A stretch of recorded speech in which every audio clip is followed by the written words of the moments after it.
So as people are joining, a couple of key questions through the notes in the Q&A. Yes, for those that are midstream or have a lease today or coming up to renegotiations or preparing for transitions, certainly there'll be a lot of good content that will carry over. Focus is on starting or acquiring, but definitely a lot of the concepts and best practices will be just as applicable. And another question that just came in, will be a recording of this webinar? And yes, there will. All right, since you so nicely kicked us off, we might as well get going here.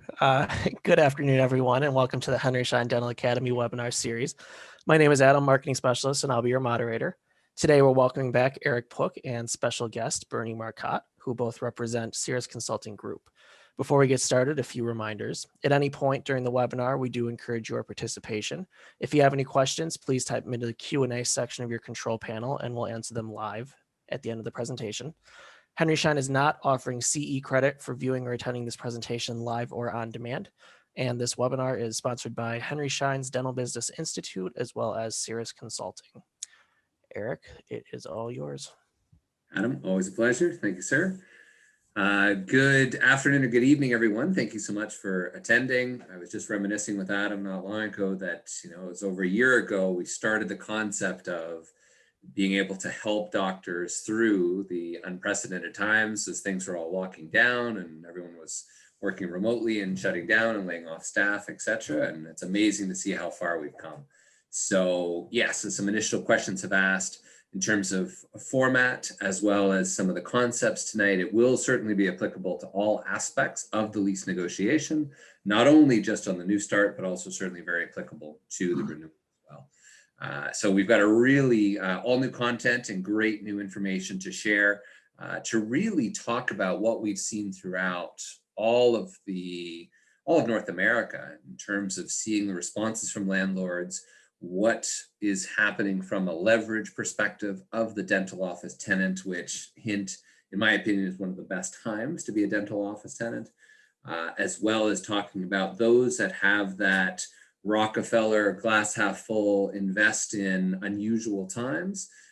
Certainly we'll touch on a lot of aspects because based on some of the real estate analytics that Bernie will touch on, there's a lot of macroeconomic factors that can help give you the little extra peace of mind and a few extra data points as you're contemplating the next steps in your career. So my name is Eric Pook, president here of Cirrus Consulting Group, and I'm joined with Bernie Marcotte, who is our senior vice president and general manager.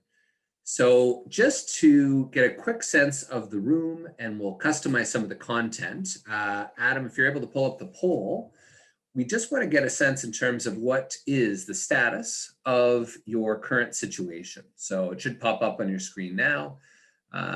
From that perspective, are you planning to open or relocate? Are you planning to acquire, planning to transition in the next 5 years, planning to stay put, or none of the above?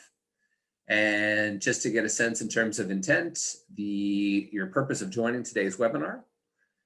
And then another one, if you are acquiring a practice that has a lease that's coming up for expiry, or if you have an existing lease today, just note, is it within the next 2 years, 2 to 5 years, 5 years, or in a month-to-month basis, or for those of you that own your own, obviously just as important to have a lease that properly separates the corporation that owns the building from the corporation that owns the practice.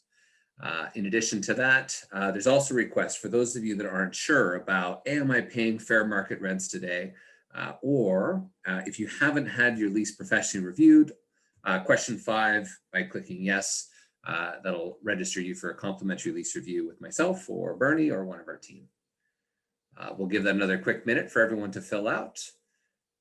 And another first question. On that note, again, we'll keep things interactive. Again, everyone's had no shortage of Zooms lately, so feel free through the Q&A section to post any questions. We'll try to answer them as we go. But throughout that process, you can certainly go through the Q&A. And the quick Q&A is 4 months left on my lease and a major tenant leaving the center, and I cannot afford or want to leave. What leverage do I have? So in short, definitely we're going to touch on that tonight. If obviously there's an increase in vacancies in your building, if there is a situation where, of course, no one really wants to relocate if they don't have to. However, right, certainly I would suggest that, again, there is a lot of leverage now, perhaps more than usual, based on the fact and the impact of COVID on the market. Every area is unique. So doctor, I would suggest we can do a complimentary lease review and do a deeper dive into that situation. But in short, yes, if you're seeing more for lease signs on your drive to and from the clinic every morning, chances are you've got a lot more leverage than you may be aware of. So that's a perfect way to kick us off tonight. Looking forward to jumping right in. So with that being said, let's start off with three key numbers: 85, 54, and 80. So first, the first one is 85% of dentists have a lease that can prevent them from ever selling their practice. You might think, Eric, you know what, I'm just about to open my first. The last thing on my mind is the exit strategy. However, you'll realize that the lease that you sign, the very first lease that you sign, tends to be the exact same governing document that's just amended or renewed every 5 years. And some doctors that are looking to sell, it's that original deal they signed back in the 1980s that is still the governing document. So depending on your ability to sell or your inability to sell through the assignment and subletting section, that is a key component that could impact your ability to sell the practice. Another one, 54% of dentists, and I would argue potentially even higher based on the impacts of COVID, are overpaying in rent for their practice.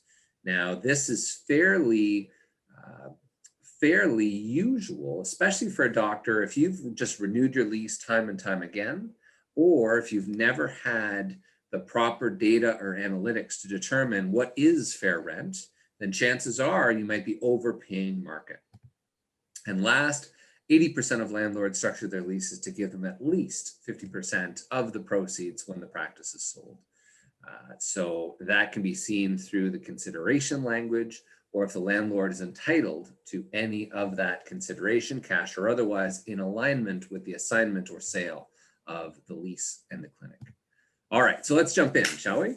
So again, have a nice, high energy, enthusiastic course this evening to touch on a few things. Number one is to give the data that we've gotten the most requests for recently, which is what's going on with the market.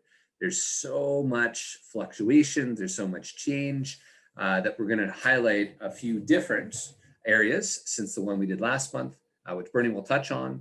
We'll touch on some of the specific main financial and business clauses to be aware of when structuring a new lease or renewing your lease. We'll touch on the practice startup guide, 9 steps for practice success. Also a new practice checklist. So again, for those of you that are looking to make sure that you're doing it right, you're taking the time to invest in yourself and the future business. I mean, look at it as a major investment or a major check that you're about to write to that future landlord. And last but not least, how to maximize your leverage as a dental tenant. All right, just quickly, for those that have not heard of us before, we're pretty unique. So we were founded back in 1994, so we're now 27 years in the business. We were founded by dentists for dentists as a healthcare and dental specialized tenant representation firm. That's it, that's all we do. So we're hyper specialized that our team each day is doing nothing but dental office leases, some physicians, some vet, but principally focused on the dental market. We've done over 12,000 now, and uniquely, our firm's pretty unique in terms of the structure. We have our consulting team, which works with our clients prior to being retained. We have real estate analytics and team that helps to prepare all the market rate reports and vacancy reports based on the areas, as well as our lease negotiation team, some of which have been with us negotiating for our clients and our doctors now for over 18 years. Also with multiple commercial real estate attorneys on staff, and also some that used to work for the national landlords that we've then brought on board. So instead of negotiating against the dentist, we've now brought them on board to now represent the dentist through the negotiations. So really looking forward to sharing some key components today. On that note, it's my privilege to introduce my colleague, Bernie Marcotte.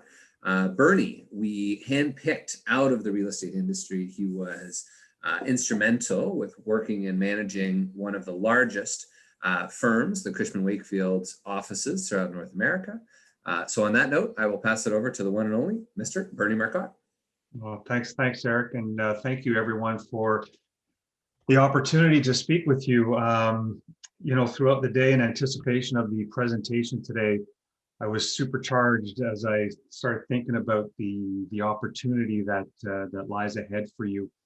Been in the business for a couple of decades and never seen the opportunity, the leverage being on the tenant side like I have in the last year or so, and more so when it comes to healthcare practitioners. So much so that a leader for a major North American landlord and development firm approached me specifically to talk to Cirrus about what they could do to attract more dentists in their office buildings, in their retail plazas, and they have some marquee product throughout North America. That's how important your tenancy is to major developers. So in the next few slides, I'm going to be talking about the market, and we gather our information through a couple of different vehicles. One is through a third-party licensed proprietary group that we work with, and also our own internal. We track deals that we do from coast to coast, all the way up into Alaska. We're very strong in Hawaii, down in Florida. So all throughout North America, we track our deals, and we also subscribe to a very robust service.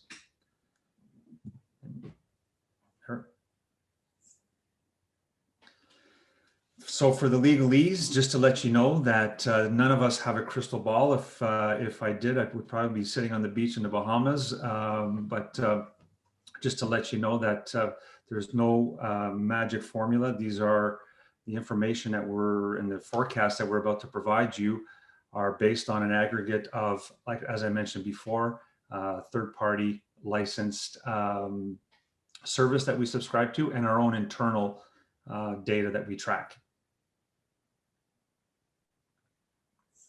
So I want to talk about the market and what it means for you today. A lot of numbers, a lot of graphs. What your takeaway here should be is that there has never been a better time to be a dental tenant. Never, not since I've been in business, and that goes way back, have I ever seen the pendulum shift to your advantage. So some of the stats that we're seeing in national market rental growth, we've seen a decline in velocity. We've seen an increase in availability rates. A good number in availability, good equilibrium is somewhere between the 9 to 12% vacancy. And you're seeing into the 20s in some markets, and other markets in single digits, but I would say most markets throughout the US are in double-digit vacancy rates.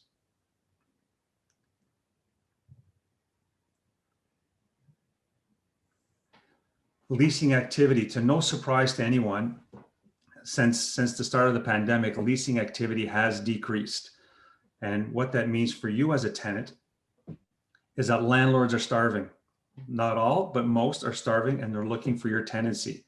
And seeing that you're in the dental world, your tenancy means a lot more to them than most. As you may know, dentists have the lowest default of rent payments of any business class out there. Here.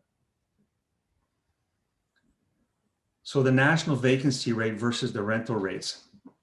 A quick education on what this means to you is the gap between the orange curve and the blue curve shows the greatest opportunity for you as a tenant. And when we start seeing the orange curve, the vacancy rate on a national level above 22%, and then in the fall, all the way down, what we're predicting, and the people we work with are predicting, is that it's going to bottom out in the next year and then spike right back up. Right now, within the next 12 months, is the best time that you'll ever see to either renegotiate your rent, initiate a new rent, or relocate and upgrade your premises to somewhere nicer.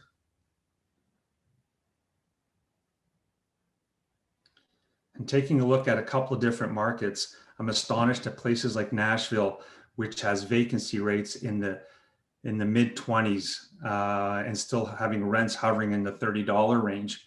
But it just shows you that with that kind of vacancy rate, landlords are going to be starving.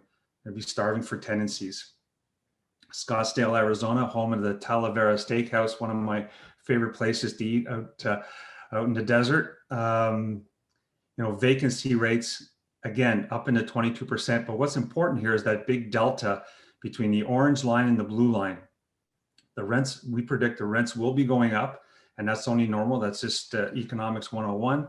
But that there's such a big gap between the orange line and the blue line says to me that if you're in Scottsdale, now's the time to reopen your lease. If you've got 2 years left on your lease, or if you want to do a startup, or you want to relocate and upgrade your premises, Scottsdale is a great place to be. Now, keep in mind that if we don't, I know there's people, I saw people that were here from Overland Park, Kansas. We had people from St. Louis, people from the Midwest, Chicago and beyond. If your city doesn't show up here, please reach out to us. We'd be more than happy to sit down with you and go through some market analytics and show you what's available in your area. We can talk about availabilities. We can talk about market trends. We can talk about vacancies.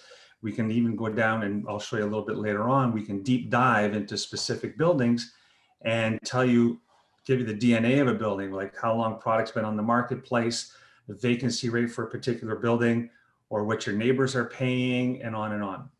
So Fort Lauderdale, again, very usual dynamic where you have high vacancy rate, over 20%. That's astonishing. And the rental rates climbing, and what we're predicting is by mid 2023, that cross is going to happen where the vacancy rate is going to go below the curve of the rental rates. So now again is the time to get out there, be ahead of the curve, and open up negotiations with your landlord, or look to start a new practice. Never a better time. You don't want to be in 2025 looking back and wishing that you had signed your lease in 2021 and 2022. Same for Miami. Pretty steep curve here. Look at we jumped over Miami. I did. I'll go back for everybody. You got it. Yeah, I love Miami, and I like what they're doing in Miami as well. Miami's throwing a lot of money at new development, trying to attract tech firms. We're bullish on Miami. We think it's a great place to invest. You can look at the gap between the vacancy rate and the 20% rate, which is huge, and rental rates that are still high compared to the national average, but affordable. Big gap there. Great opportunity to negotiate.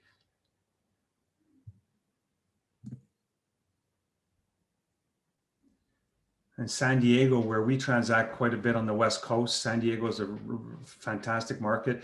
San Diego typically follows the national average when it comes to vacancy rates and rental rates and the curves. But again, gap there between 24% vacancy. That's outrageous. So landlords, small, medium, and large, are starving.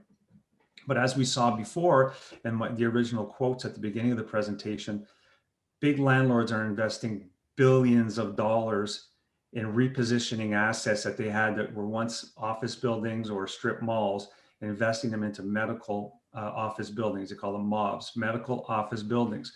And there's billions of dollars that are flooding the market. And that boomerang is going to come back in 2023 and 2024 and beyond, where it's going to be payback time, right? As the demand increases and the vacancy rate decreases, it's going to be payback for the landlords. They're going to want their ROI on those billions of dollars invested. So one of the biggest markets that has a huge delta all the time, and it's through every economic cycle, is New York City. And you could just see like the big rents that are there, but also the vacancy rates that are, again, above a comfortable threshold. So some of those landlords are being aggressive too, and they're just waiting for the economy to pick back up in the next year or so. So if you're in New York, please reach out to us. Let's talk about New York City and what we can do for you there, because right now that gap is huge, and now is the time to take that leap, because in 2023, 24, and 25, the rents are going to be sky high. So now's the time to negotiate those either, we call them blend and extends, if you're somewhere already and you want to renegotiate and extend. new startups, and Eric's going to go through the checklist of things to do, things to look for in the new startup. But now is the time. There's never ever been a better time as far as I've seen. And again, a couple of questions that cropped up, one about Midtown Manhattan, et cetera. I mean, as you know, every borough is unique. Heck, even the difference between two blocks can be a significant differing in rents and situations. So, that's why it's certainly important to make sure that, like what you're seeing here was an example of an individual building, and seeing those individual reports on the right-hand side. Back to you, Bernie. So to Eric's point, the types of reports that we can produce and show you is what you're seeing on your screen, which shows availability, what floors, names of the landlords. We delve into the landlord, try to understand their pain points and what pressures they're feeling. We can start talking about availability and how long a space has been on the marketplace. We're seeing unprecedented 12, 18 months that product has been on the market, which tells you that the landlord is going to be hungry to do a deal. And again, it differs from one corner to another in New York with all the different boroughs. But when we start looking at different analytics for you, these are the types of reports that we can pull quite easy to do. We can look at historics. We can take a look at what other people are paying within the building, just to give you comparables. So very powerful stuff. And it's one thing to have the information and the tools, but it's another thing to be able to use it. And I think we do a very good job of that. Just to add to that, I mean, it's again, lots of indicators, right? And it just talks to leverage. So a bunch of questions and chats and whatnot now coming through about, how much leverage do I have or otherwise. I mean, it doesn't, looking through, if it's on average could take over 12 to 13 months on market, that it takes a landlord to fill that space if you were to leave, or just a generic commercial real estate space, or if the whole market and the total leasing activity was down, in this case, 34%. I know it's small on your screens or mobile devices, but again, it all helped to create a story. And as we engage the landlords, one of the first things we want to do is to give as many quantifiable examples as possible, rather than the old game as they come up for renewal. Hey, how about, $40 a square foot? Well, how about 38? Okay, let's meet in the middle, right? When it's not based on the quantifiable facts. So great. Again, for those of you that just joined, the Q&A function is open, as well as the notes as we go through. Again, myself looking forward to sharing some key best practices and making tonight as interactive as possible.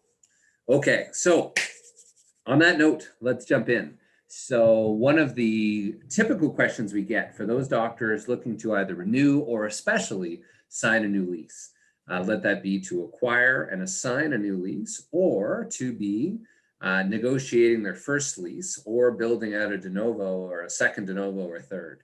There are 7 main financial variables in the lease that you want to be aware of and be conscious of throughout the negotiation process, because in combination, as you can imagine, when you look at the total tenancy expense that you're paying, multiplied by the number of years that you're there, we're going to see this can be what could be a multi-million-dollar commitment.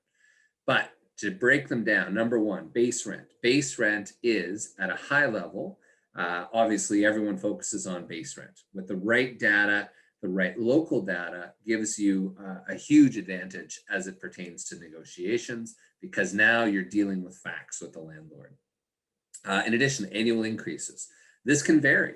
One of the things that I will say as a best practice is a lot of landlords are open to, instead of just, hey, 3 to 4% per year, every single year, what a lot of landlords are aware of is the uncertainty of COVID, the market, variants, new waves, whatever. And therefore, they've given more flexibility, where we've seen some landlords be able to fix the rent for a certain period of time, 2, 3 years, maybe 5 years, some cases even longer. But it seems in aggregate, landlords are willing to give a little more protection rather than just do that upward trend line for that. And that, even looking at a 0.5% reduction in the annual increase, well, over the next 5, 10, 15, 20 years, that could be tens or if not hundreds of thousands over your entire tenure in that location. The next big one here is typically overlooked as it pertains to the lease negotiations. It's the CAM fees, the common area maintenance, where there's a great article on our website, cirrusconsultinggroup.com, that touches on what is reasonable and what is unreasonable for CAM fees. And for some of you in newer locations or newer neighborhood malls, etc., over a third of your base rent could be going to tenant improvement allowance, common area maintenance. And therefore, it is something that can be negotiated all the way through to your original letter of intent. And from that perspective, it can boil down to even knowing how much space you have, meaning for a new start, being able to make sure it's professionally measured to something called BOMA, B-O-M-A, Building Owners and Management Association, is a great way to determine the RSF, rentable square footage, and USF, usable square footage. So some of you may be surprised that, well, hey, I'm paying 1,700 square feet, and I'm paying for CAM fees on that 1,700, yet hang on a second, I can only carpet 1,500 square feet. Right? So are you paying for a common bathroom? Are you paying for a common hallway? Are you paying inside versus outside walls? There's a lot of different ways that landlords can assess what that square footage is. And unless you know or you have it professionally measured, there could be a significant amount of variance. And therefore, that's a lot of negotiation leverage. If you can only physically carpet 1,400 square feet, yet you're paying for 17 or 18, that's a big gap. Fixturing. So we get a lot of questions about fixturing. Fixturing, depending on the landlord, can mean a few different things, but principally it's the time from the time that you get the keys to the time that you are open for business or the lease commences. So that time is when you're physically fixing up the space. Let that be in a gray shell, just concrete, or a vanilla shell with existing walls and partitions up. But in essence, as you're creating and building out your practice, right, that's to avoid you paying base rent as you're building that out. Now, depending on the landlord, depending on the situation, it is not uncommon that it's taking longer than usual based on lumber and lumber shortages and supply and demand of contractors, etc. So fixturing is one that we've had some success putting in some sort of post-COVID language, so that if there's exceptional delays, there's extra protections for you. But fixturing could be 1 month, 2 months, 3 months, 5 months. We've seen some all the way up to 6 months worth of fixturing, again, to avoid paying base rent. Typically, you'll still have to pay for common area maintenance, but fixturing is a great one to give you some protection so that as you're either relocating or building out, cash flow is key. And the more that it keeps in your pocket, the better. Now, afterwards, right, that is considered free rent. Some in the real estate business or brokers or otherwise will just add 3 or 4 or 5 months to the end. Well, that's just a way to increase commissions, which is obviously not to your benefit. So principally our focus is how do we help to make sure that we keep that to a 5 or a 10-year term, but get free rent, again, in exchange of a 5 or a 10-year term. Not uncommon to ask for a few months of free rent. So once you've actually got the keys, you're up and running, that little protection is key. Or in some cases, based on a 3 or a 5 or a 10-year term, in some cases, 1 month free per year is another creative way that we've seen some success, even with some of the largest landlords. In addition to that, tenant improvement allowance. So I did a CE course in Denver a few years ago, pre-COVID, and the doctor recently hired us, and as a result, he remembered this analogy, which was think of tenant improvement allowance as a bit of a fool's gold, meaning that it sounds great. Initially, it looks great, $20, $40 per square foot, money from the landlord, but ultimately, it is not necessarily free money. And typically, landlords are not in the lending business, and therefore, they will typically build it into the rent, build it into the monthly payments, etc., so that some doctors unknowingly get a big upfront tenant improvement allowance, but it's at a higher rate or a higher annual increase, and that over the next 5, 10, 15, 20 plus years, they might end up paying back that quote loan multiple times over. So that's certainly a key one. And last but not least, landlord work. and again, typically overlooked. This can go down into the smallest nuances as it pertains to, is the bathroom medically able to be accessed, right? Wheelchair access. Is what's the status of the electrical, right? Is it phase 1, phase 2, etc. The water and the water intake. Is it a half inch? Is it a full inch? Right? The location of the sewer pipe, etc. You want clarity as to when the contractor comes up mid-build and says, whoops, right? Or as the contractor's pulling permits, or as the contractor's looking into zoning or otherwise, the more that you can protect yourself right through the original letter of intent, in terms of putting more onus on the landlord, avoids those $5, $10, $15, $20,000 whoops.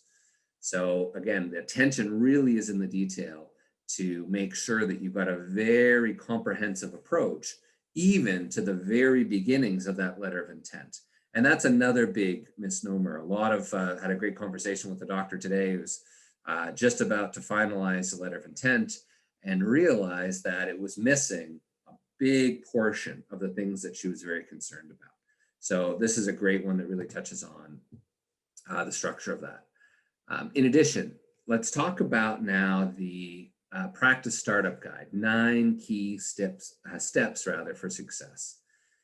So planning is key. And what's unique about this is we have an opportunity to do a few things. Number one is to create a dental plan and a business plan. So for many that have come from the business side, right, it's you go through an exhaustive amount of work, including what you're seeing here for financial long-term analysis, to really figure out what is the expenses, what are the profits, and what's that forecast.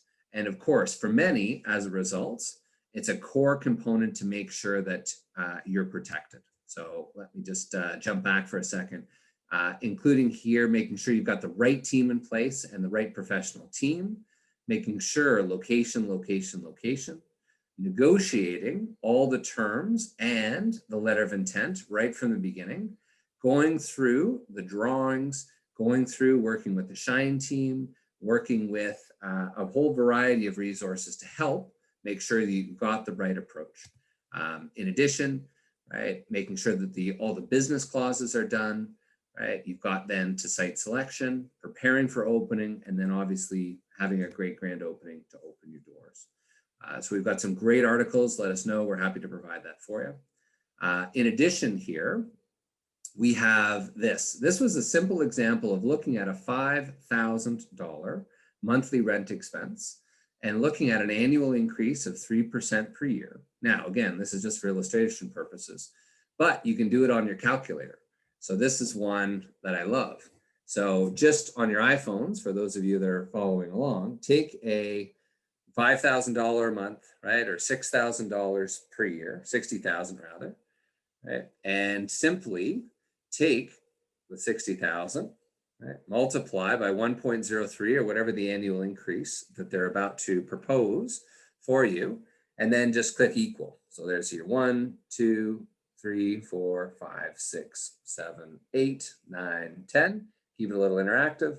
But what it's showing now is that each and every year, right, you're on the world's most boring roller coaster. It keeps going up and up and up. So the purpose of that is a fewfold. Number one is to make you aware that the smallest and every little nook and cranny before you sign that lease, make sure it's properly structured, make sure it's properly negotiated, and make sure that you've got every possible penny, because what can be 60,000 becomes 80. And then again, moving forward, assuming they didn't reset after 10 years, right? 11, 12, 13, 14, 15, 16, 17, 18, 19, 20, right? Up to 111, 21, 22, 23, I'm trying to do it backwards, 23, 24, 25-ish, right?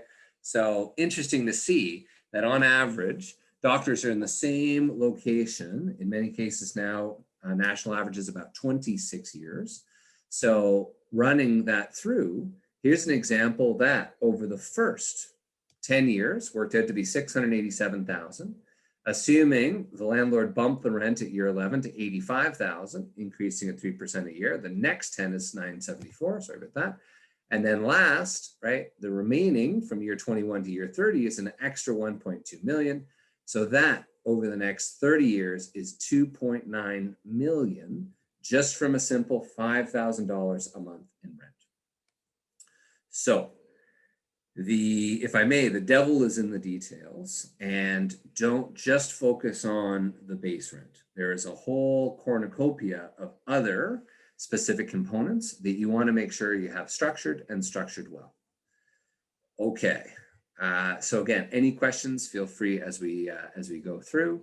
And another quick question that just popped through. So for lease extension options, is it good or bad to leave the lease rate undefined as a reasonable market rent?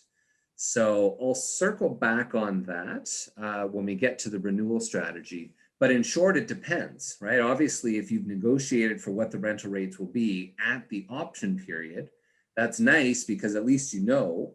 But unfortunately, if there's a significant regroup in the market, you're then exposed. So it can work out well to your benefit, and typically does, unless there's a dramatic shift in the market or otherwise. But there's still ways of helping to ensure that, first of all, your base rent is properly structured, the original lease is properly structured, but think of the renewal of your lease as a great opportunity to act as if you're a new tenant.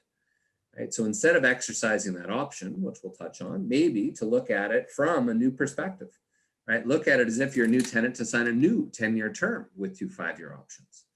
So I'll circle back with that, but that's a great segue into some of the new practice checklist. Now, I know this is probably pretty small on your phones or devices, or if you're still in the office on the laptops there, but needless to say, there's a lot of things about building your team, financing, site selection, helping to make sure that the lease negotiation is structured, pre-inspection, zoning, insurance, preliminary plans, then all the construction process, and then obviously preparing to open.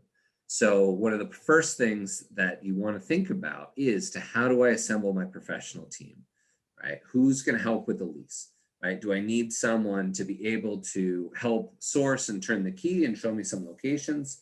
Also, when do I want to engage my equipment partner? When do I want to engage the lender? When do I want to engage the contractor? When do I want to engage the architect and designer? What about insurance, which is a big one? Some people wait too long. Hey, suddenly I'm opening in 2 months and geez, I want to get approved to provide, for X amount of insurance providers, let alone, right, with the financial institutions. So hopefully this isn't new, but it's a great way of finding out who's on first, meaning who's helping with this, who's helping with that, right? And how can we help to support the team through that process? Think of us as the quarterback to help ensure that the right team is in the right place at the right time. But bottom line, assembling your professional team, following the money, find out who's being paid by whom, and obviously making sure that therefore you're getting the best possible advice that you're paying for. All right, so let's talk about leverage. And this, we've had 3 or 4 questions on this, so let me consolidate those into this. Bernie touched on it before. Number 1, in my opinion, the dental office and the dental tenant is the best tenant out there on the planet. Number 1, highest build-out costs of any commercial real estate tenant. Maybe NASA or SpaceX would be a little higher, but their Hawthorne location is, pretty big space. So from that perspective, by being able to make sure that you, with those high build-out costs, are getting the best possible deal as a result. Number 2 is, again, very low default rates. Typically 0.5% is what the dental default rate is. The restaurants, it's almost the complete opposite after a 10-year period of time. So again, if the landlord's looking at XYZ restaurant or ABC dental, right, put yourselves in the landlord's shoes. You are coming in with a big check, a big bag of money, and about to make a major improvement that all of the leasehold improvements that you're investing into the space, the second they finish drilling that into the wall, that is their property and they own it. So therefore, your investment is going to make their asset, their building, far more impressive and lucrative. Therefore, that gives you the advantage. The next one is do that math. Do that, get the calculator out just as I did. Take your monthly payment, multiply by the year, multiply by the annual increase, and just clicking equals. And you'll probably feel a little pit in your stomach. But use that as leverage. That is, if you're about to sign a $1 or $2 million check, would you do it differently? Would you negotiate it differently? Would you make sure that every single word and preposition and adjective in that lease was properly structured? So to summarize, think about the planning, right? The data, right? Assembling the right team, preparing, going into the negotiations to make sure with the right team, everyone aligned and rowing in the same direction. And then prioritize your goals.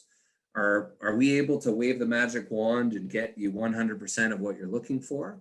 Of course not. Every negotiation is a give and take. But I will say that by prioritizing, what is my most important? How do you define success?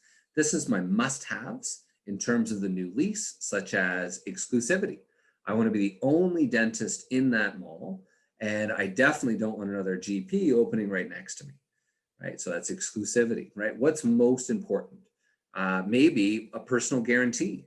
In some cases, landlords now are asking for the family member or spouse to be jointly and severally liable. You may say that, look, I want to protect myself and I don't want to be continually liable even after I sell. So what can I do to reduce some of that personal exposure? That's the prioritization that I mean. And in some cases, the financial components are not number one. They're not even number two, and in some cases, not even number three. So it depends on your situation, depends on your long-term plan and what that goal is. And last but not least, I sort of joke about this one, but this is one we coined sort of last year, which is to try to have your cake and eat it too. Meaning that for those of you, and I know there's a lot of you looking to renew the lease as an example, one of the strategies that's working out well is, and we've had some great 5-star Google reviews, that the doctor that wasn't even thinking of relocating, we, just to keep the landlord honest, put the fishing pole in the water, saw what the landlord down the street was willing to offer that had a lot of vacancy and was in a little bit of a distressed space. And in that one case, that one landlord offered over $283,000 worth of tenant improvement allowance. And that was out of Boston. You can see the 5-star Google review on our Google page. So that's what I mean by having your cake and eat it too. Don't just feel that you're in the same rat race. Don't just feel that, well, hey, I don't want to move. And even though a big tenant moved out, you have a ton of leverage, right? The landlord needs you in many cases more than you need them. So if nothing else, right, even just to send a proposal, right, properly structured to the landlord down the street, that'll at least allow you to figure out what you have is the best possible deal to stay and what that landlord down the street would be willing to do. Bottom line, right, I'm just trying to help you avoid that, that pit in your stomach that 3, 4, 5 years ago to say, honey, how and why couldn't I have? Why didn't I renegotiate, or why didn't I engage the landlord during COVID before everyone had COVID amnesia? Bernie, you want to add to that? Yeah, Eric, just to build on your point about putting the pole in the water.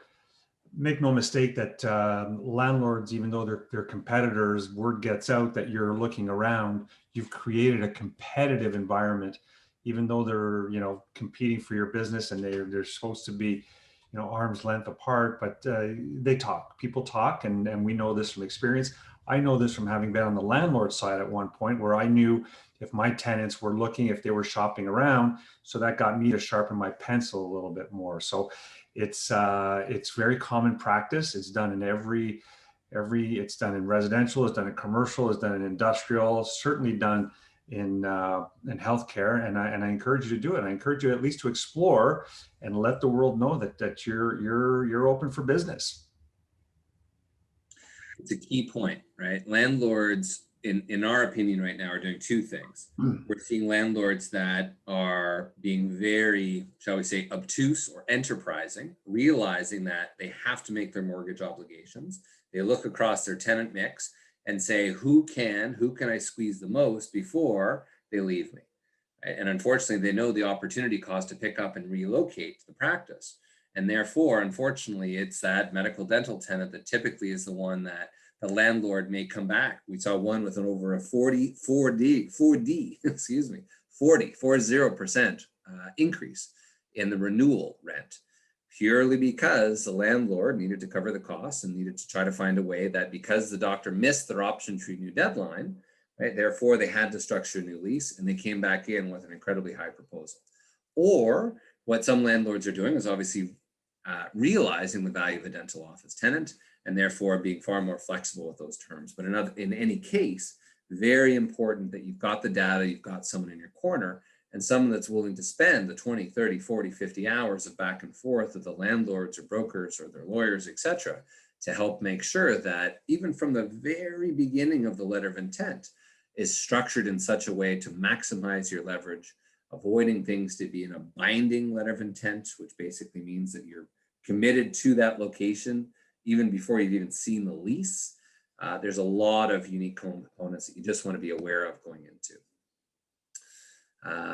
Okay, so this is a great one. So for those of you that own or are contemplating buying, right, it doesn't mean that your lease is done. It means that you're paying yourself from one pocket to the other, but the lease is still equally important. So just to touch on that, for those of you contemplating to buy the unit or buy the real estate, right, that can be a great option for some of you.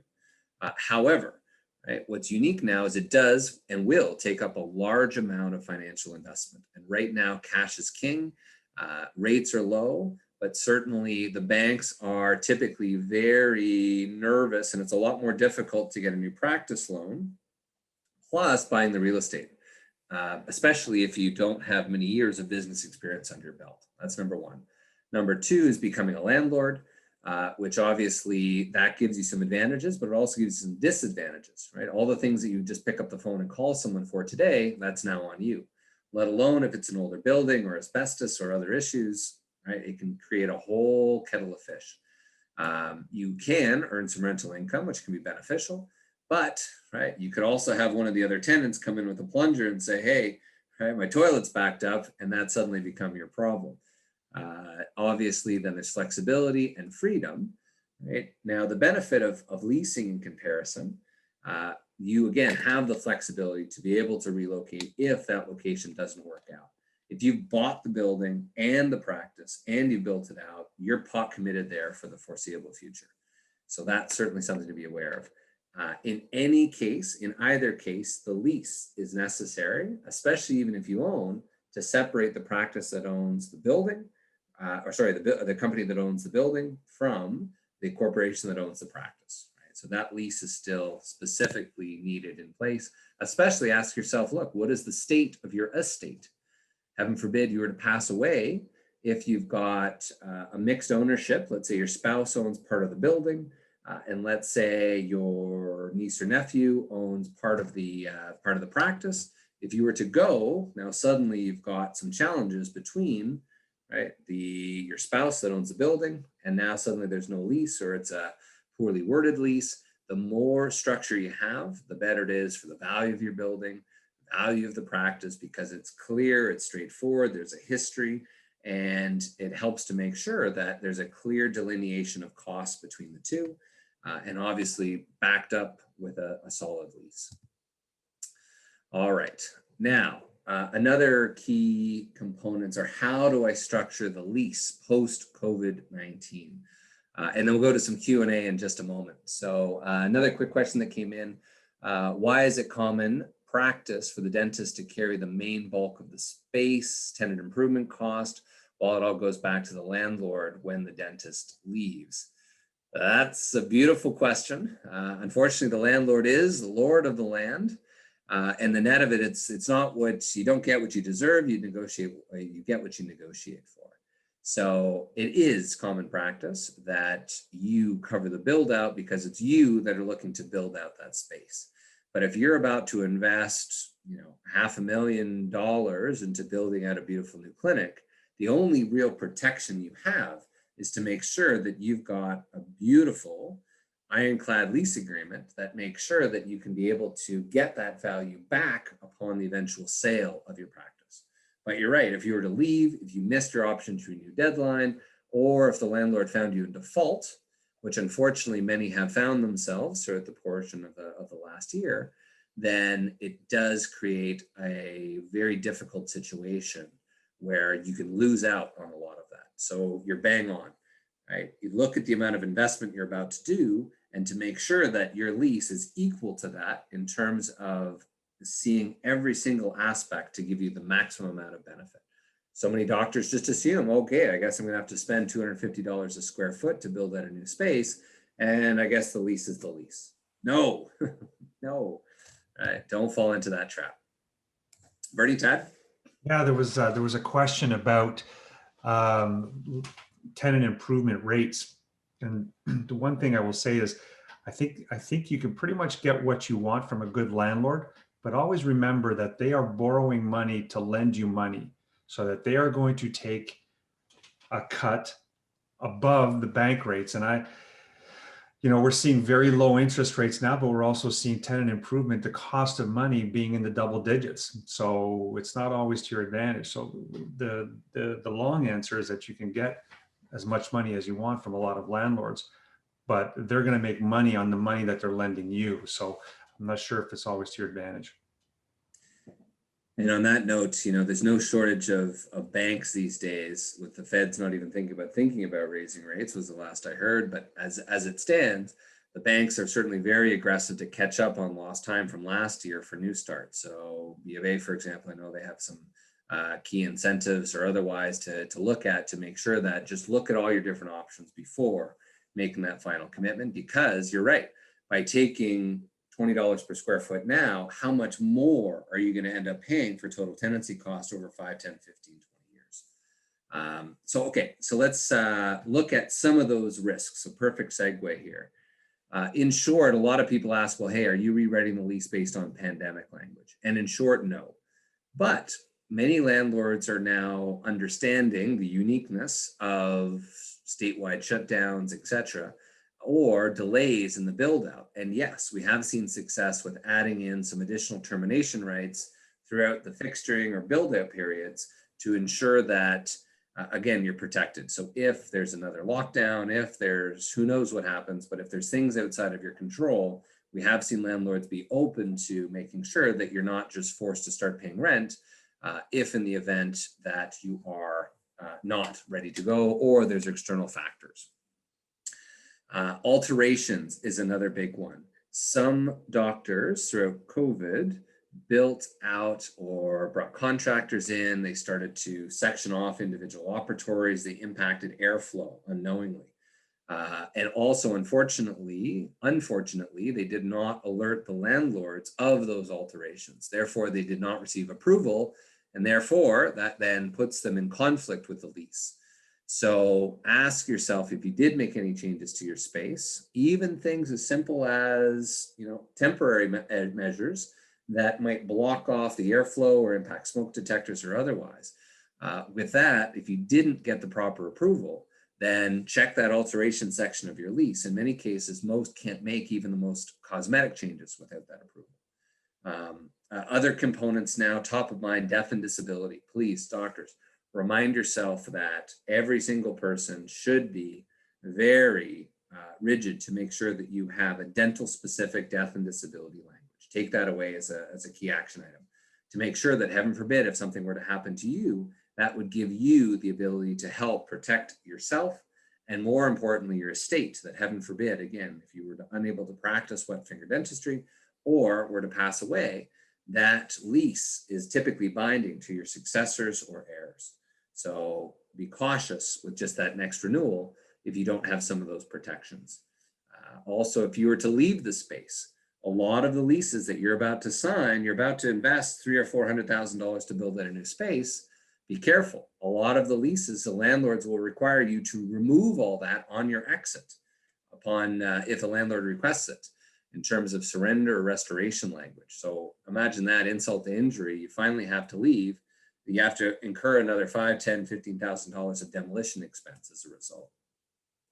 In the essence of time, I'll skip through those. If you have any questions or you're following along, email us at info@cirrusconsultinggroup.com. Highly suggest you do so to make sure that you're aware of what's within your lease. This was just a prime example. Again, we'll skip through it in the essence of time, but the option to renew deadline, this is found in 90% of leases out there. And in essence, it really does showcase that even just the smallest terms in black and white can dramatically impact the eventual saleability of the practice. In this case, the options, for example, a 10-year term with those 2 5-year options, that option language, first of all, might be personal to you. So if you were ever to looking to sell, those remaining terms are only good for you. If you sell at year 9 and you have 2 5-year options, that's only good for you.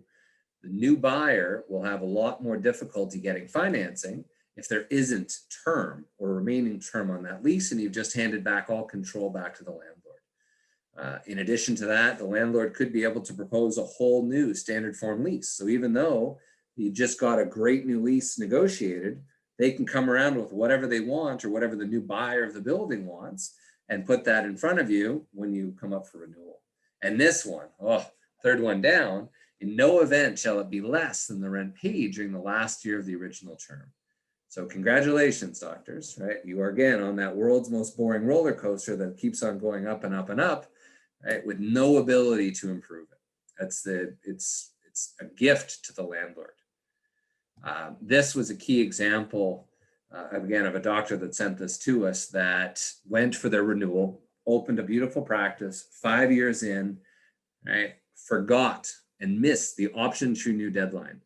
And this is the letter they got. As you know, your lease expires on such and such a date pursuant to your lease. You had the option to renew for 5 years at the market rate. However, you were required to give me written notice of your intent no later than 6 months prior to the expiration of your lease, right? Which you did not do. Therefore, I'm sending out my broker today to put a for lease sign in a visible yet inconspicuous location into your premises, right? I'm paraphrasing a little bit, right? But, of course, if you want to stay, hey, have your people to call my people.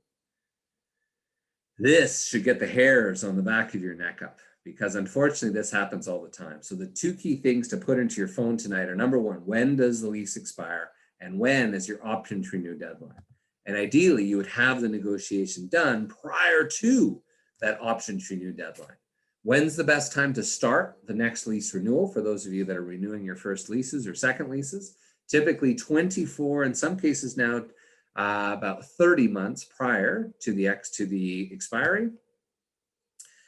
And then as we wrap up here and go to questions, right, there are 8 main steps to properly negotiating the lease. Number 1 is if you don't have an executed, meaning countersigned copy of your lease on file, definitely the earlier the better to help gather all the information and make sure that you have it. If you don't have a signed lease, it's not worth the paper it's written on. Number 2, make sure that you've got your long-term goals strategized, planned out first. When do you want to retire? What's the transition? How long do you want to be in this location for? Then have your lease professionally reviewed for traps, so at least you're aware of what risks you're walking into. Then number 4, have all the data. Don't go in, right? Don't go in unequipped. Number 5 is think of the negotiation as a carefully choreographed game of chess. Don't stop until, right, thinking those 4 or 5 steps ahead. Now, we've just gone through number 1 all the way through number 5. What have we not done yet? We have not yet picked up the phone and called the landlord, right? What does every day do doctors do? They say, oh, shoot, I guess I better renew my lease. I'm just going to pick up the phone and call the landlord. And they skip step 1 through 5. And now, right, the landlord can just do what they want. Oh, no, let's regroup in 6 months or a year. Oh, no, I'm not ready to talk turkey, right? And unfortunately, you've just fallen into their playbook. A few things and some great, again, if you've seen any of our hundreds of 5-star Google reviews, here's some great ones talking about, again, new starts, new locations, renegotiations. Another great example, 5-star review talking about how we just took care of the whole long bumpy ride for the doctor, helped to make sure that we got everything taken care of. We fought tooth and nail for every single win and saw it all the way through the build out. This was another great one that we got lots of free rent, tenant improvement allowance, negotiated rent throughout the term, and completely covered the cost of the investment in us. So As we wrap up and go to questions, there'll be a poll here that'll pop up in a moment that will give you the option. If you've been questioned, if you're concerned about the letter of intent, or if you haven't started yet but want to talk about your situation of what you're looking for and how to properly and when to properly engage help through the negotiations of that original letter of intent or otherwise, definitely click yes to the complimentary lease review. Or if you're contemplating what rental rates are, what's fair market rates, right? We can definitely help to give some of that data that Bernie shared today. But obviously there's a lot more to those variable components. So if you want the rental rates, do we definitely want to look at, did you receive any tenant improvement allowance? Right? Did you receive, what were the annual increases? So looking at that lease will help us to ascertain exactly what, and to see if the deal you have is in fact fair or to your benefit. So again, our team will spend the time to do the remote analysis, typically spending 3 to 4 hours of time. As a courtesy to all of those who have attended this evening, we will offer that as a complimentary basis. Our retail price for that is $19.95 to go through the traps, to book an hour with myself or the team. In some cases, an hour and a half, or some conversations go as long as 2 hours. So, but it's a great conversation about yourselves, your practice, your long-term strategy, and giving you good tangible tips and tricks on how to properly structure yourself for success and turning that lease into a big liability and ideally into an asset. So when you eventually go to sell, it creates a very smooth transition process. Perfect. On that note, again, I always respond. Clients are always surprised post-webinar. But if you email us at info@cirrusconsultinggroup.com, that goes right to my inbox. And if you've got some really pressing questions, just mark urgent in the subject line. And Bernie and I are happy to circle back and respond. And also phoning, etc. My extension is 3255. Certainly, I always tend to get a couple of calls after the webinar as well, with a few people needing some immediate assistance. Again, we'll open it up to Q&A. Typically, there's always a few minutes afterwards to go through. So on that note, I really appreciate everyone's time. And the first question that came through, I own the first condo. I've spent $400,000 on improvement. How would I price my rent? So that's a great one, and certainly one that you want to make sure you get right. So if you're a ground floor unit or otherwise, having the data and certainly making sure that you've got the commercial real estate data that in the event if you get audited or otherwise, of course, if it's perceived that you are overinflating the costs of one of your business out of one pocket to paying it from the other, as you can imagine, you don't have to be an accountant to realize that that's going to be a significant red flag. So how do you price your own rent? In short, is making sure that you get it properly structured. We do a lease creation service that helps to make sure that all of those financial components are based on quantifiable data, which then we provide to you so that, again, it sticks with you so that in the event you can reference, here's the examples, here's comparable, here's what we have. Plus, we have all of the negotiations we've done in the area. So we have other tangible dental office leases that we can certainly give as great information and collateral as well. But that is definitely something you want to structure correctly, especially, doctor, again, if heaven forbid something were to happen to you, the ability to have that properly structured and to ensure that there's clarity as to what would happen and also if you use the same credit card to buy a handpiece from Schein as you do to pay for your plumbing, right? Now, suddenly, if you were to sell and maintain ownership of the unit, as you may want to, and sell the practice separately, as you can imagine, it's almost impossible to separate the financials because you're just amalgamating everything into one set of financials. So by having a lease is the first step to properly, clearly delineated what costs belong to my unit and what costs belong to my practice. And again, if you want to keep your unit for passive form of income through retirement, very important that gets structured early. And the more time you have, the easier it is when you eventually go to sell. Hey, look, this is a lease I've had for years. and I'm just transferring it on to you as the new tenant. And that's great when you go from being a owner-operator to now a full-time landlord. Okay. In addition to that, any other questions? Another good question is, again, the importance of the letter of intent. So that's a great one. So the letter of intent arguably is more important than the lease. Now, let me explain. The letter of intent, by definition, should cover all the main components. One of the core things I continually see doctors do is, the broker, otherwise the landlord's broker, says, look, hey, let's just agree to the financial terms. I don't want to deal with the rest of the stuff until we get the financials, right? And then you sign a letter of intent or a binding letter of intent, which basically means now that you've agreed to everything within the lease without even seeing it yet. So no, right? There's ways that you can negotiate the letter of intent and spend whatever time is necessary to outline both the financial and the business clauses. Why would you agree to financials if the landlord hasn't given you commitments of, no, there's not going to be a demolition clause at year 2.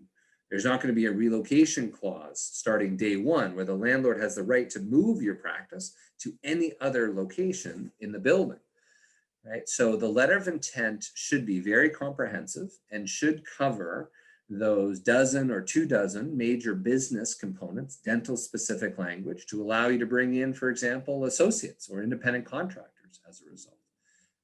That's certainly a core component. And then making sure that, again, try to avoid it being a binding letter of intent. That binding might be hidden in the language on page 2 or 3. But again, if you've signed that, you've dramatically decreased your leverage. And you've now, again, basically agreed to a lease you haven't even seen with. A doctor reached out to us in Hawaii and suddenly signed this letter of intent, and then they got a 99-page lease, and they almost fell off their chair. So we then spent months and months and months to negotiate that new lease, but we got some major wins as a result. Another question that just popped in is 18% for RSF, rentable square foot, etc. And that was back to a comment before based on RSF versus USF, usable square footage. Basically, how much am I paying for versus how much can I use? How much can I carpet is a good way of looking at it. So pillars, etc. In short, 18% is not bad. Second part of your question, can you go back to the landlord to say, hey, can you recalculate this? Can you remeasure it? To be clear, very unlikely. If you're already within the lease, if the ship has sailed, unlikely the landlord's going to say, yeah, sure, I'll incur a whole bunch of expense and come out and remeasure it for you. So that is unlikely, just to be clear and transparent. But if you really feel that, look, there's no way it's 1,800 square feet. I'm really crammed to get into my 4 operatories, and really there's not much of a lunchroom or otherwise. Then again, it's one of the core components that you want clarity on in terms of am I getting the value from what I'm using? Okay. Again, there were some other questions earlier about tenant improvement allowance, etc. And to answer your question is, yes, tenant improvement can be great, can seem great, but be very cautious with it, right? Part of the strategy that we do in the software we have looks at all the different financial variables, and we can then calculate, hey, what if we increase tenant improvement and decrease rent, and then align that based on your goals? Is it a 10-year horizon, 15-year horizon, 20-year horizon? What does that look like? Because maybe there's ways that, hey, you know what, Eric, I want to sell in 6 years and all I care about is me. Well, maybe there's ways of backloading the lease. So you're paying less now, right? Sell it. And then, unfortunately, the buyer then pays a little more. But if you need help now, there's lots of different ways to structure that. Maybe the lender is refusing to lend to you if the total rent is too high. Again, we get involved with a lot of those to help to get to work with the landlord to help make sure that the lease is reasonable and aligned with market price, and also to make sure that it meets the requirements of your borrowers and that you're not, right, especially over those critical first few years, taking on too much in terms of rent or expenses. Another key question, will we review the letter of intent? So yes, exactly the same. Sorry, I should have been clear. Yes, the dental office critical dates and risk analysis will apply to both the letter of intent or the lease. We look at the two as more or less the same as part of that review. So yes, doctor, and yes, as clarity, we will spend the same amount of time to look through the real estate analytics and rental rate reports, vacancies, etc., and go through that letter of intent. I actually love the letter of intents because there's so much it doesn't show. I actually prefer to go through the letters of intent because it does really highlight the importance of why it's so important to get it right the first time. So resident, feel free to email us directly at info@ and send through a copy of that LOI. And if it's something that you've got a short time period now, or you're right in the throes of the negotiations, just mark urgent and happy to book a time with you personally or with one of the members of my team. Eric, one of the questions we got in via email before the webinar was about the timing when to bring us in to look at either a new practice or a renewal. And I know on the renewal side, you know, the rule of thumb used to be 18 to 24 months. I think because of some of the economic indicators, I think we can stretch that to 30 months. And on a new startup, maybe you can talk about that a little bit. Sure. So in short, I prefaced this a year ago with the webinars to say, look, you're not alone, right? Your time is far too valuable being chairside. So to answer the question, it's never too late to engage us and to wave the flag to say, you know what, I need some help. We're not coming in as a 300-pound gorilla. Quite frankly, all initially we're talking about is let's just talk about the lease, right? Don't worry about getting us involved or dealing with the landlord as of yet. Let's just at least understand what you're about to sign. But yes, typically from the rule of thumb is the more time, the more leverage. Right? If you're being time boxed to close on a property, to close on a practice, and you've got 2 weeks, obviously the landlord knows this and they can defer and delay and make life very difficult for you. So you want to get that right. In addition, with a renewal, the longer the better. But typically, right, we've got doctors that hire us that are in a month-to-month situation. And that's probably the most risky situation you can be in because of the fact that the landlord could wake up tomorrow, post a little brown envelope on your door, and in 30 days and you're out. So that's, right, can you imagine? Who would you call? What would you do? So starting the earlier the better helps to maximize your leverage, and especially as early as possible, or especially by the time you're starting to engage the landlord, you're realizing, yeah, it might be a little over my head and I'm not too sure what else I should be asking for.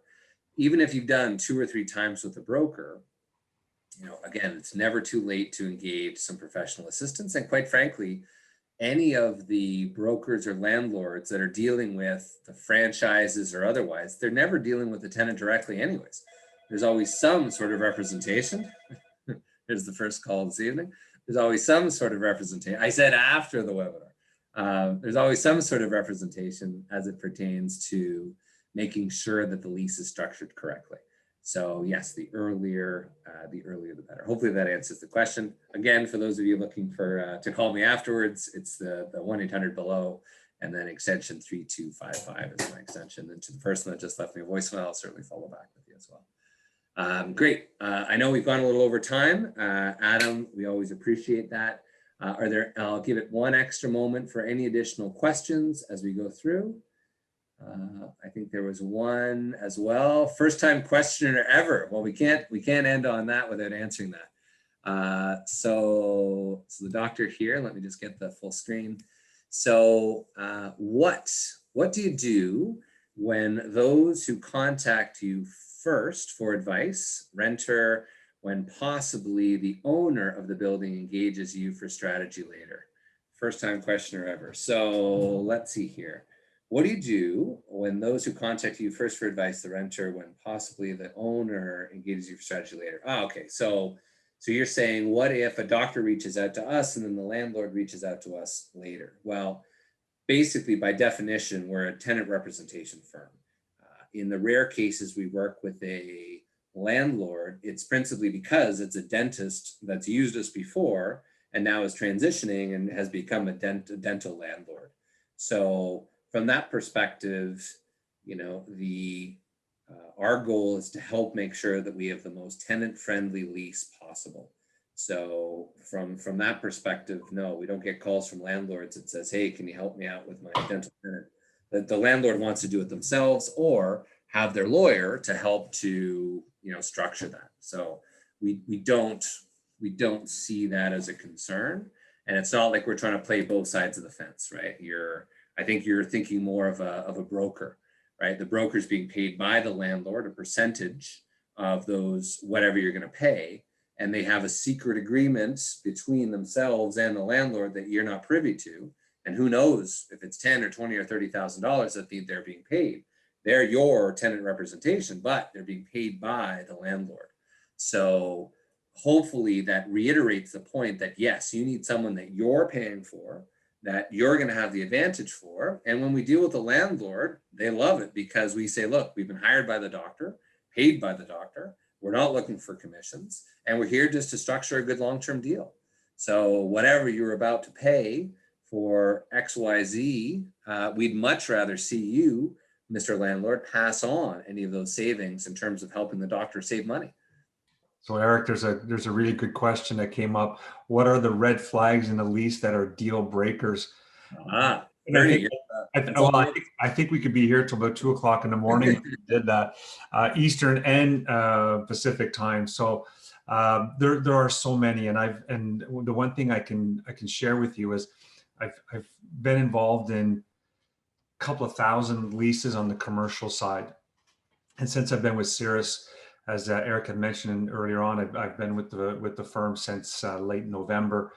I've not seen the clauses like I've seen in the ones that are imposed on healthcare professionals, and it's appalling. First of all, and I've been in shock. I think, Eric, you've seen me many times where I've kind of like put my head in my face in my hands because I just can't get over some of the clauses. And so the long answer is that, or the short answer is that there are numerous red flag clauses, all of which depend on what your objectives are, right? And when we understand what your objectives are, as Eric's mentioned throughout the presentation, if their succession is a part of your plan, or if it's a quick exit, or if you want to stay there for long term, all those different things will play into what are the red flags, right?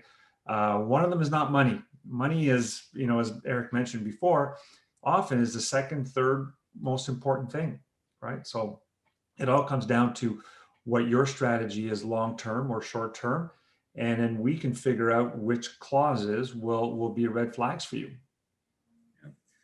I'll just add to say that different red flags are in the eye of the beholder. The lenders will look at term as a major red flag. So if you don't have enough term for predictability and continuity of revenue, they're going to be very reluctant to give you a 10 or 12-year payback period on a loan if you've only got 2 years on the lease, right? So term is a big one as a red flag.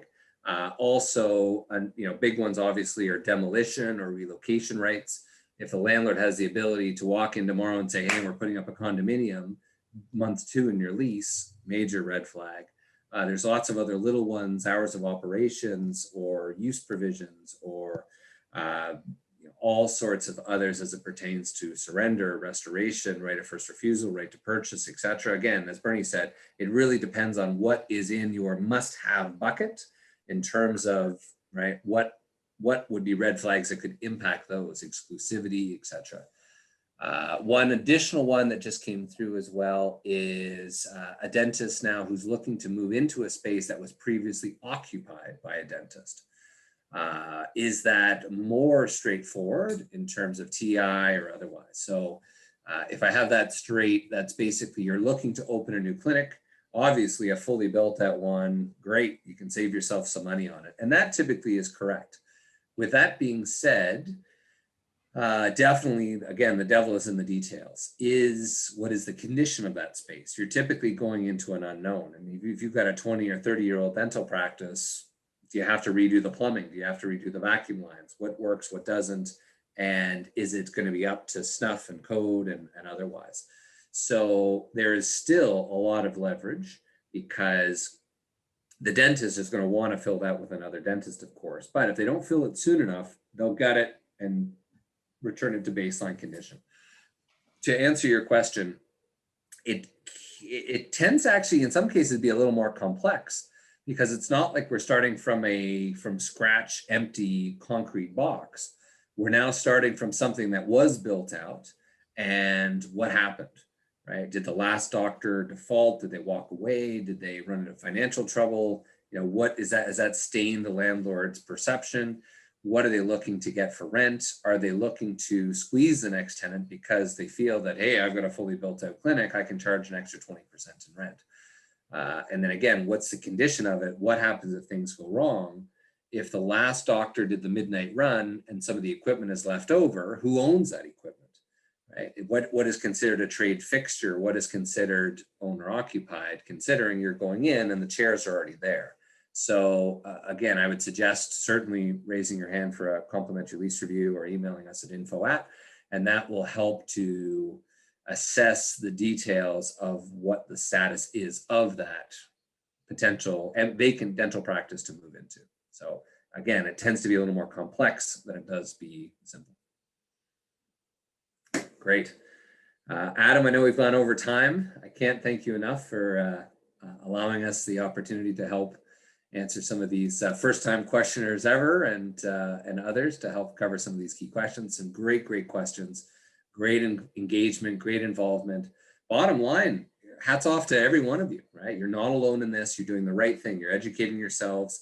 And again, the goal is not to make everyone a dental office lease expert tonight, but more importantly, to just help open your eyes a little bit in terms of the importance of the dental office lease, how critical it is that it's properly structured.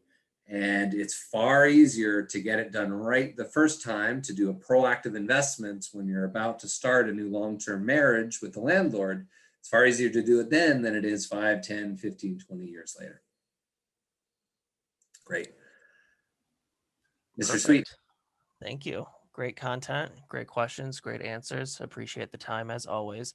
If anyone has additional questions about your dental lease or relocating your practice, please email webinars@henryschein.com or feel free to email info@cirrusconsultinggroup.com. Either way, it'll get back to Eric and his team. Additionally, if anyone is interested in attending future Henry Schein webinars, visit henryscheindental.com/webinars for our upcoming schedule. Thank you all for attending, and have a good night, everyone. Perfect. Thank you very much. Thanks, everybody. Bye.